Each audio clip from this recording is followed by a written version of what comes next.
What up? It's your old pal Jacob here to talk about Steam Next Fest 2025, not the fall version, the version that just happened, February 24th to March 3rd, 2025. Of course, you know, I am the 5-Minute Gamer. I am the guy who likes to play games for a sec and try them all out. So, of course, I like to do these Next Fest events and play as many as I possibly can. This year, I played 59 games. I was also joined by my buddy over here, Gage, to play some games as well, and he'll talk to you in just a sec.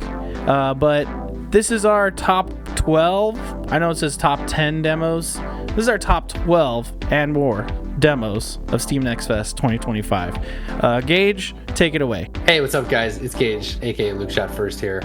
This was a really cool Steam Next Fest demo session. I did something a little bit different, which is I was testing out my Mac Mini this time around. So I was playing only games that were available on Mac, and I had a pretty good experience. I had one game that crashed my whole system, but I think it was actually more of an OBS issue than it was my Mac's chipset issue. So I don't necessarily want it to reflect too badly on that. But I was able to play a good number of games, and I was really pretty excited about some of the results. So I'm excited to get into telling you about the ones that really stuck out to me. Yep, so we're excited to talk about it. Gage is here with me, you know what I'm saying? Mm-hmm. And you might see his face again and my face again, who knows? But what we're going to show you right now is games. All right, the first game I want to talk about, one of the only 10 out of 10 games that I scored, because we scored all of the games that we tried out. And it's just a quick score, you know, like it's all impressions, right? But the first 10 out of 10 I want to talk about today is a game called Runeborn. Runeborn is dope as hell. It's just Balatro, basically, again, but now it's a slot machine. So, whereas with Balatro, it's a roguelike where you're holding certain jokers that can give you multipliers. This one is you're holding certain symbols on the reel, and then spinning the rest of them if you want, or also find roguelike items that can increase the multipliers of certain things. You can even get runes that have little belts on them. Super kind of weird there. But okay. What do you think, Gage? Yeah, I immediately I was like, all right, I'm not quite exactly sure how this is going to work comparatively, because it's poker is such a kind of widely known thing. Yeah. But it looks cool, and like you said, it seems like it has a cool flow and a really satisfying kind of feedback loop. So yeah, I can see it. Yeah. I think in the demo I could have kept going. It was pretty generous with the amount of time, but I'm always trying to get through a lot of demos. Like I said, I played fucking 59 this year. Next year I want to do even more if I can. But a lot of stuff was going on. But I definitely felt the pull.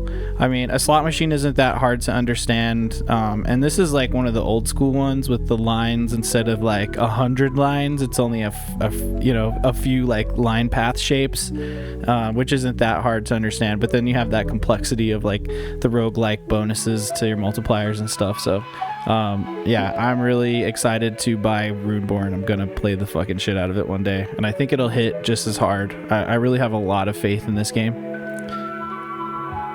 Nice. Yeah, I can definitely see it getting its hooks in people. And then, yeah, it looks stylish, and yeah, it's definitely one that I'm interested in. Wow, this looks crazy. yeah, hold on. You know what? I just left that in. Gage was perplexed by the footage. That's a good I was going to edit that out, but I'll leave it in. This is another 10 out of 10, and man, oh man. So this game is called Everhood 2. It's funny that I did pick this up on Fantasy, and it got me 78 points, I think.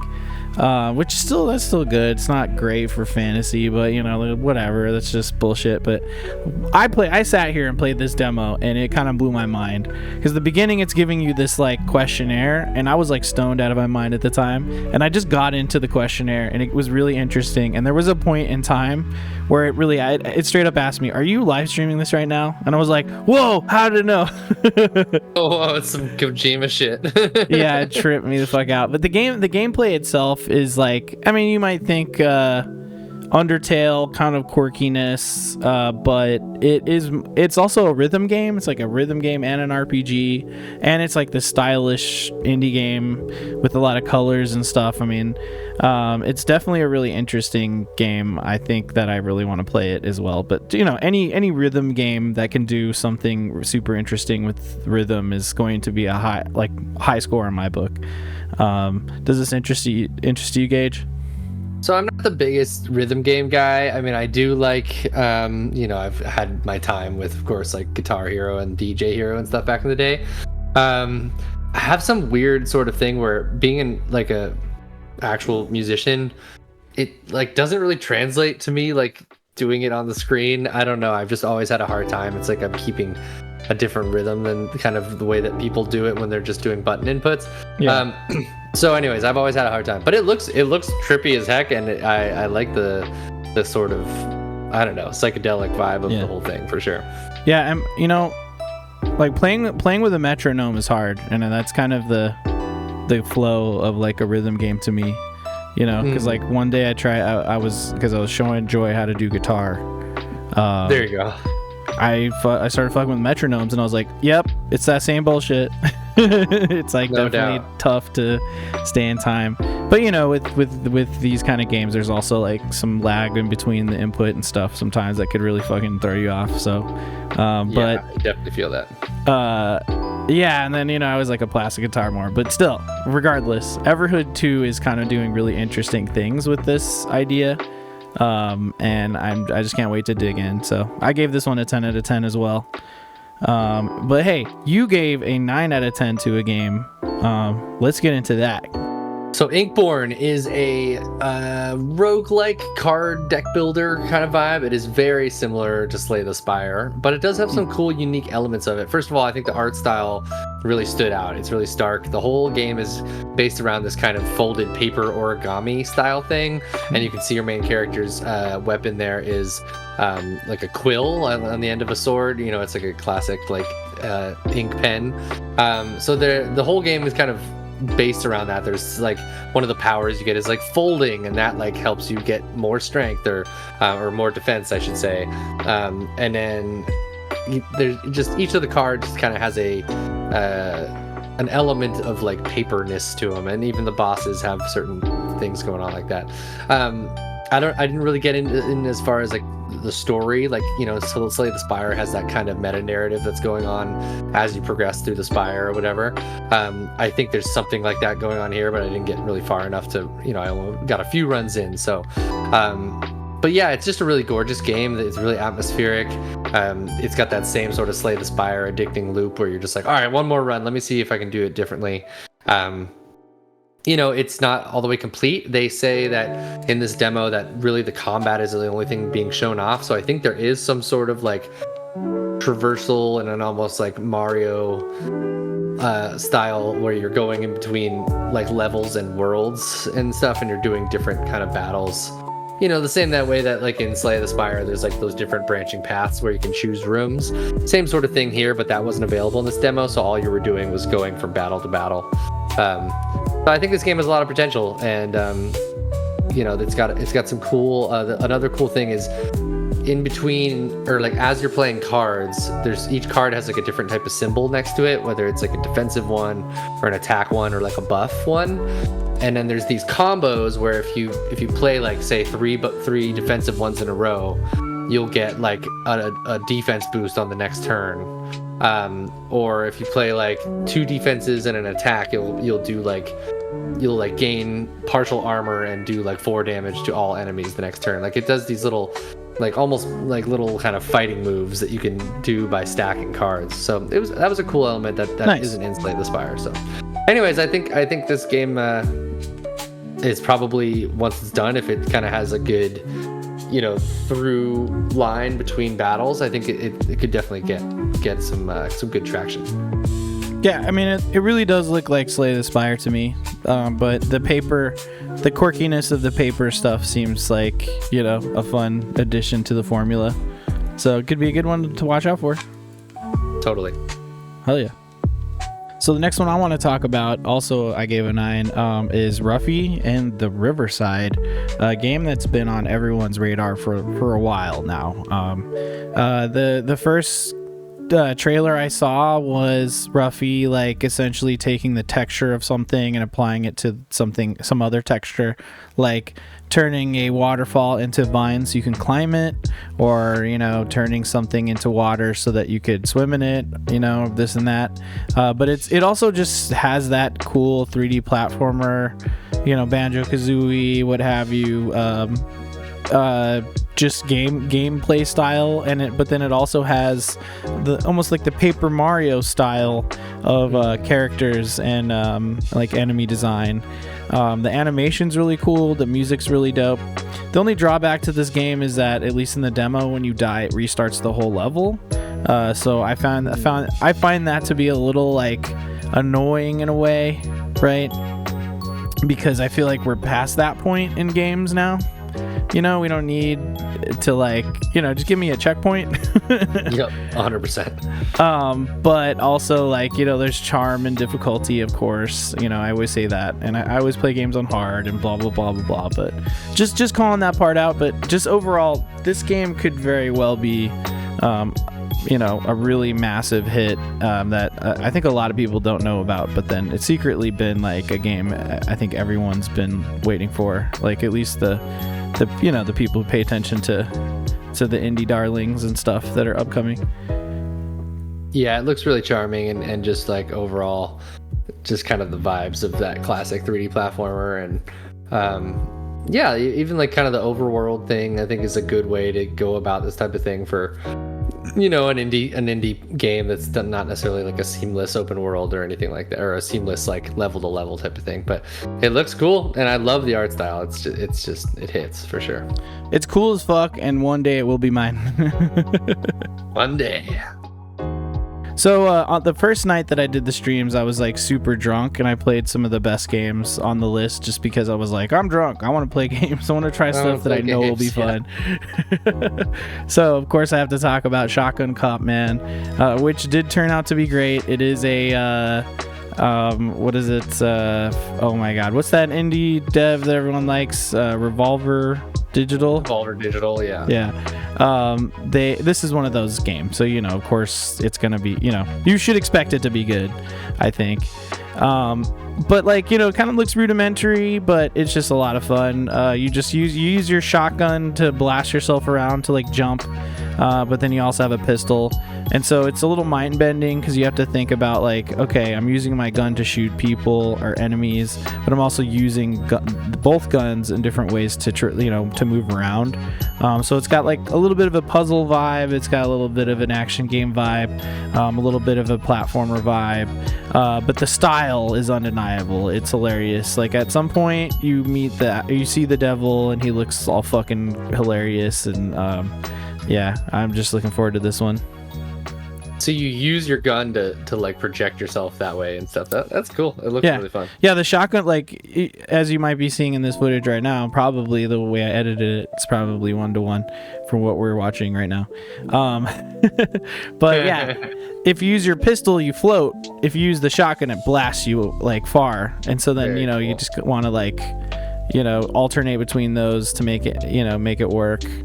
Or just kind of change your trajectory in the air drastically with the shotgun and just blast them with your pistol. But yeah, it's a good time, dude. It's just another example of a game with constraints leads to really creative ideas, right? The constraint being you can't jump, you have to jump, all you can do is shoot either a pistol or a shotgun, and that's the constraint of the game, so I love that kind of stuff. This game really hits that itch. Looks like just fun puzzle level design, that same sort of loop of even Portal or something, right, where it's here's you have these tools, get to the end using that type of thing. It's nice. 100%. Okay, and then another one I gave a 9 this game called Yasha Legends of the Demon Blade. Plays a lot like Hades. There's 3 characters you can choose from. They have different abilities and stuff. It is also a roguelike, just like every fucking game at Next Fest was. But I thought the combat was pretty fun. Like, I was enjoying my time with it, and then after I died, I could have done another run, you know, and did the whole thing. And I think I did. I got up to like the first boss and beat him, and then quit so I can try another demo or go to sleep or whatever was going on that day. But I just felt like the action in this game was pretty fun. And you know, like, I just like games like Hades, so I'm down for another one. This one's got like a ninja vibe or like a samurai vibe going on. So yeah, it's a good time. Sometimes games are just fun because of the gameplay, right? Totally. It looks cool and it looks stylish, and you know, I can imagine the levels getting cooler and cooler. It's not quite Hades stylish, but it's still cool looking. Yeah, exactly. And then, like I said, there's like multiple characters, so there's probably some replayability. Gosh, you know. I would love a Naruto game in this style. That's Yeah, really cool. Yeah, that's kind of where I'm coming from too. There is like a counter parry, you know, system too, so like, you know, that gives it some credence. That gives it a little leeway. There's like also like what I noticed after dying is that you can pick like a sword, which there's like a bunch of different swords like that do different things, and like, you know, has like different elemental abilities and stuff. So I was like, okay, yeah, this has the depth. I think at first I was like, this might be a 7 or 8, but then after kind of getting through a run, at least dying or whatever, I was like, okay, there's depth here. I think this game is worthy of saying like probably a 9 out of 10 demo experience. Awesome. Okay, I have to give a shout out to Mr. Hawks and Danielle Z, kind of funny best friend homies, for forcing me to play Blueprints. I already knew about this game, but I didn't know what it was called or whatever. And I was like, you know, the first night I was like just playing action games, and then I was like, I don't really want to play any puzzle shit. But then I said, all right, let me download and install it. Holy shit, this game is cool. It is basically like, you know, like puzzle walk games like Myst or whatever, you know, but or like, you know, Escape Academy, you know, or whatever, like escape roomy stuff. What makes this game interesting is that you create the manor. So you're going through this manor room by room. Every time you open a room, you get random cards that can be a possible different room. So then you put the room down, and it'll either give you stuff or take things away, right? Every time you enter a room, you lose like a step. As you can see on the footage on the top left, there's like a 50. You start with 50 steps. So if I go into a room, I lose a step, right? So other rooms you might lose extra steps. Certain rooms you might need to have money or a gem to even walk inside, or, you know, this and that. Like it's like that, right? So you're just kind of, it is still, again, kind of like a roguelike. There's a randomness to it, but it's really interesting because it's still a puzzle game, because you'll go into certain rooms that will have puzzles. You'll go into rooms that have a key that you can use in another room. You know, even though it's random, it's still, it just blows my mind. This game is crazy. I can't fathoming how the game design worked for that is insane. You know. Yeah. 100%. How do you like? Yeah, I have no idea how you script something that complex. That's great. That's cool. Yeah, playing this game blew my mind, and it just like gave me it like showed me all the possibilities to the point where I'm like, I just need to play this. So this is a must play. This probably should be a 10 out of 10, but I gave it a 9. I think just because I had a little confusion here and there, but that's probably just my own fault. This is awesome. Yeah, these type of games I definitely have to be in the right mindset for, but if I am and they click with me, then it's like, oh, that's some of those brilliant game design or whatever. So that's cool. Okay, then we have this game, Chroma Gun 2, which is, it's called Chroma Gun 2 Die Hard, and that's die like D-Y-E. I get it. Nice. So I wrote in my notes, almost like Portal, but you're mixing colors. That's 100% what this game is. So, whereas with the Blueprints, it was, you know, it's like an interesting exploration game with randomness and puzzles. This is just a straight up puzzle game that's about colors. So, you know, what you'll notice in this footage, I just solved a puzzle a second ago, where there was a yellow ball. Anytime you make any of the things on the wall the same color as the ball, it'll pull the ball in that direction, and you can essentially make multiple panels the same color and pull it into a specific spot that'll like open the door. There's also color mixing, right? You can change the color of the chroma gun at will, which I didn't realize till later. I think in the footage you're seeing now, I'm a little confused before I got it. I was also I think tired at this I was pretty tired at this point at night because I was doing late nights doing this shit. But man, chroma gun, really cool, super duper cool if you like puzzle games. Like I said, Portals, instead of portals, it's colors. If you can understand that, I'm sure this is really enticing game for you to try out. Yeah, it's breaking my brain a little bit, but once you figure it out with the being able to switch paints, then it'll make sense. Like, you just made all these tiles black because you just layered on multiple colors onto, I mean? So it all downgrades to black eventually. But that's really cool. I could see how this would just layer on top of itself, no pun intended, and in a way that's like really, really cool. So. All right, then there's also Tempest Rising. Man, this is just Command & Conquer. Some guy was like, hey, I like RTS games. I miss Command & Conquer games. Let's just make fucking Command & Conquer. Love RTS games. Love Command & Conquer games back in the day. And even in the demo, you can select either essentially the Allies or the Axis. Just like you would playing like Red Alert or whatever. And of course I picked the bad guys, so that was funny. I'm sure on the good guys side there's a scenario that fits that, but yeah, very much Command & Conquer. I dug it. I want to play this. It's a game I want for sure. Wow, it's so reminiscent of it. That's wild. Yeah, graphically it's cool, and I'm just curious where the story goes. You know what I mean? Like part of the fun of Command & Conquer is the cutscenes in between because of all the weird shit that's going on, and they're also staying true to that. So stoked. Okay, next our final 9 out of. Oh no, there's one more 9 out of 10 after this, but our second to last 9 out of 10 is a game called Into the Dead: Our Darkest Days, a zombie game. It is a side scroller. It's still like the same kind of zombie stuff as you expect. You have their survivors, and you can go out on you can go out and look for supplies during the day, and then during the night you only have certain resources, so you have to board the walls and stuff and manage your resources, all that kind of stuff. But actually going on the the expeditions to look for items is where the game is really coming together. Obviously there's going to be story to the game. I think I could have played more, but right off the bat you could pick different groups of survivors and everything, so there's that depth. But the gameplay itself was cool. I think that there was a trailer for this game a while back that really struck me, and when I saw this game had a demo, I was glad that I tried it out. Yeah, I watched you play a little bit of this, and it's got a really cool vibe to it. I am a little bit burnt on zombies, as many of us are, but I still think it warrants a playthrough. This looks rad.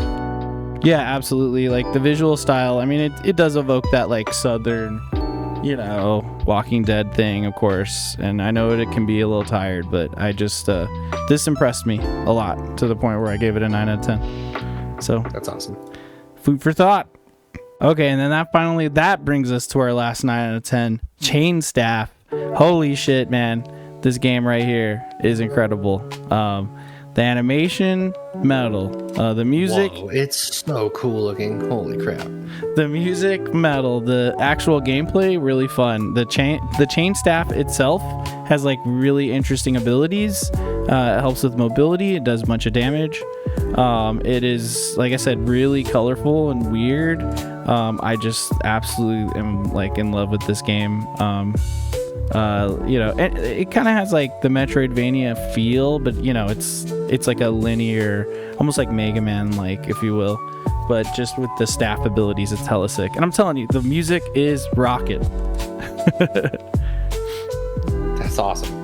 Yeah, the creature that you are is just so unique and strange, and I want to know like what's up with this world, because it's like, why are you like a cool centipede dude? And it kind of reminds me of, I can't remember the name of it for the life of me. I was trying to look it up, but there was this like shockwave game like that I used to play in my browser that looks kind of like this, but it oozes with like late 90s style, and I'm all about it.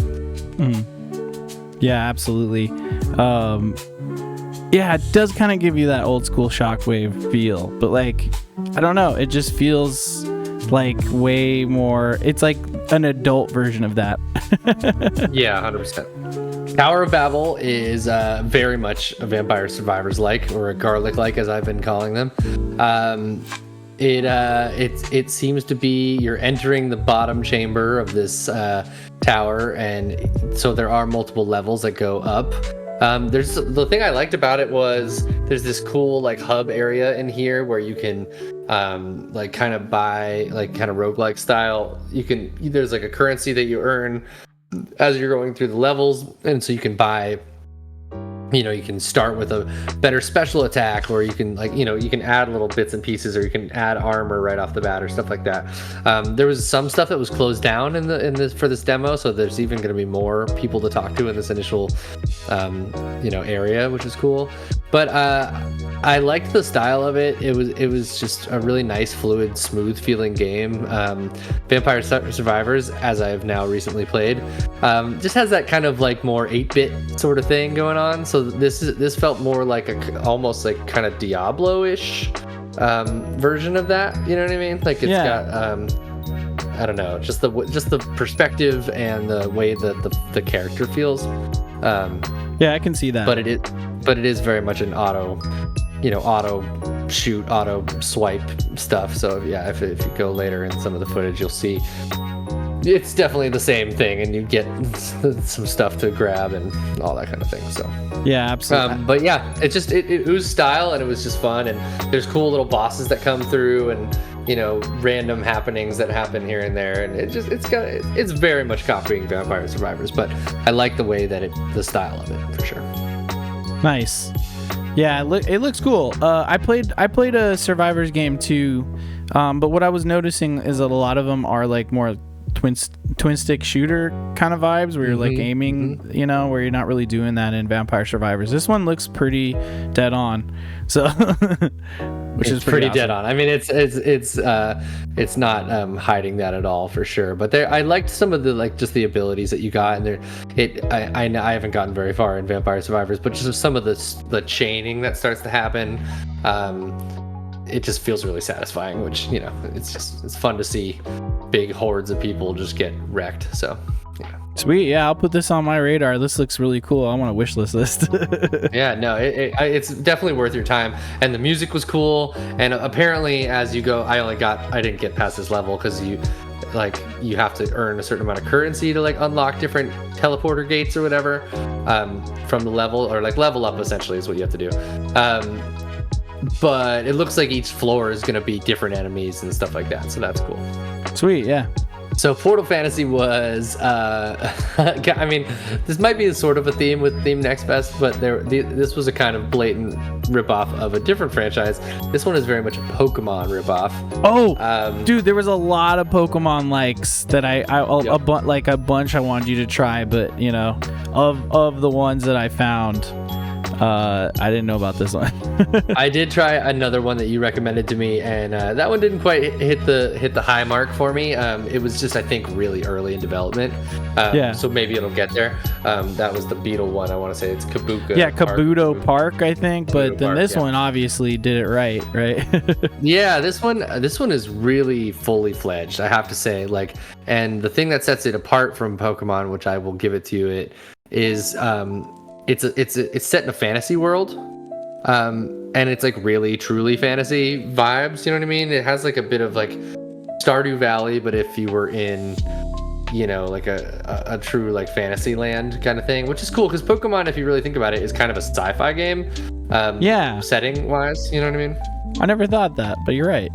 So this is interesting that way. Like, the stuff you're using as like equipment is like a shovel, and like there is like I don't know. There's like a bow, but you're not using it for like I don't know. You're not using it for combat. You're using it for like traversal and things like that.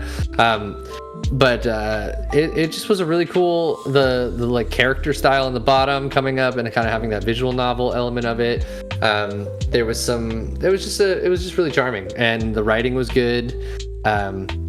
And the monsters that I saw, obviously they're like the intro monsters. They were quirky and weird. I don't know that they were like, you know, holding up to Pokemon or anything, but I would be interested to see like what the evolutions or whatever those are, because they are looking like a little bit stranger sort of than some of the Pokemon are. So yeah, and the battle system was cool because you don't see it right here, but when you have multiple they were called something terrible. They were called Porbles, which is just a terrible name for them.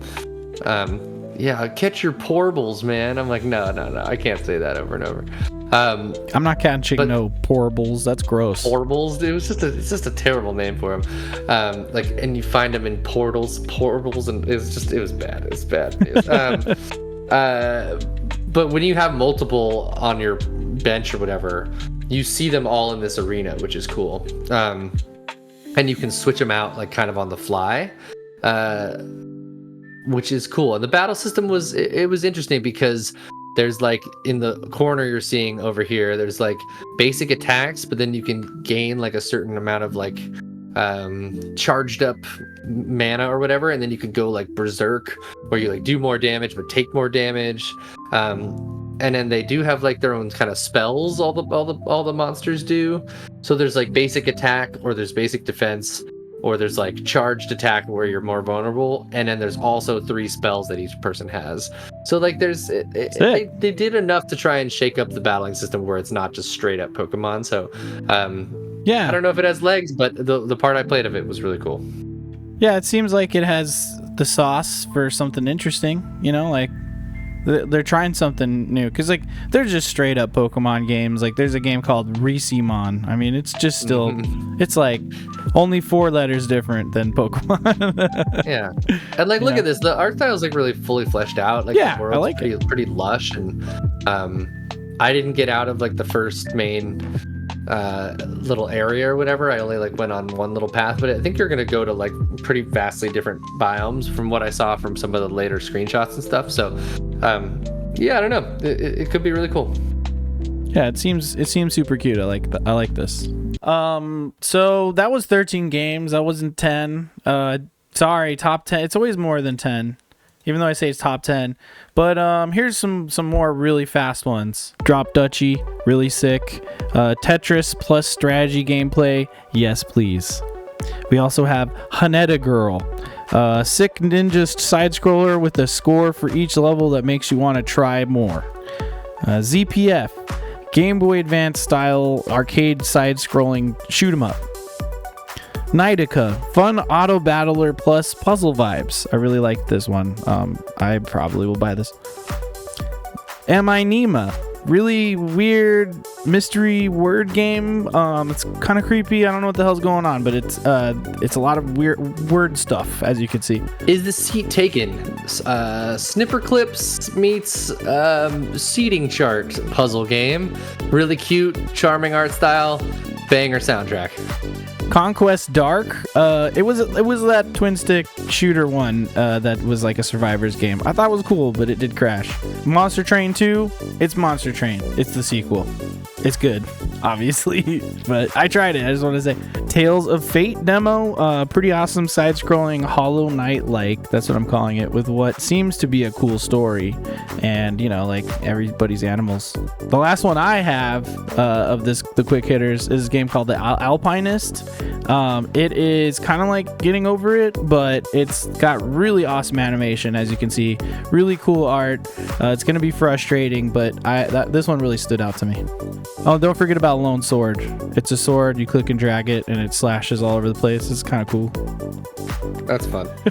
Yeah, so takeaways from Steam Next Fest. This is a really awesome event. I mean, it's just so amazing to just run through a bunch of games. I had a blast just like piecing them all together and jumping from experience to experience. They're nice and bite-sized, 30 minutes here, 45 minutes there, 10 minutes here. Some of them weren't great, but that's kind of fun too. Sometimes we have this this AAA mentality, or even like these really indie games that have been really polished, and it's kind of fun to see games like at earlier stages and see like, oh, I wonder if this is going to get there, because I can see the vision, or this obviously isn't final art assets, but that's okay. And or even to see games that are broken as heck, because Lord knows I don't know how to design games, and you're like, man, this is not there. You know what I mean? And that's interesting too. So there was a bunch of really great stuff here. There was some kind of funky stuff, and also overall gaming on my Mac, on my desktop, was cool. It's kind of a new experience well, not new, but it's a newer recent experience for me, playing more up-to-date indie games or larger games on a desktop for me. So it was really fun, and I definitely am looking to do it. They do it in the fall too, so I might check that out, and definitely next year as well. So go out and support your local indies. That's the big thing that I always like to say. Wishlist games, that really helps devs and helps them get advertising bucks and just draw interest towards the game and be seen on Steam homepages and all that kind of stuff. So support your indies, and here's to some PC gaming. Couldn't have said it better myself, Gage. Honestly, we love indie games here. We love to try your games. Send us your games, we will try them, and we'll talk about them. And notice I didn't talk about the ones I didn't like, because I respect all you out there. I mean, unless you watch the video of me trying the games, shit happened. But hey, had a lot of fun. 59 down. Gage, let's get to 60 next year. Deal. All right. We're going to get the hell out of here. Thanks for watching. Make sure to keep it here for all your gaming stuff. YouTube.com/@ Neon Gaming Dimension. Let us know, did you try any of these games? Were you interested by any of these games? And are you gaming on a Mac? Let us know. See you later.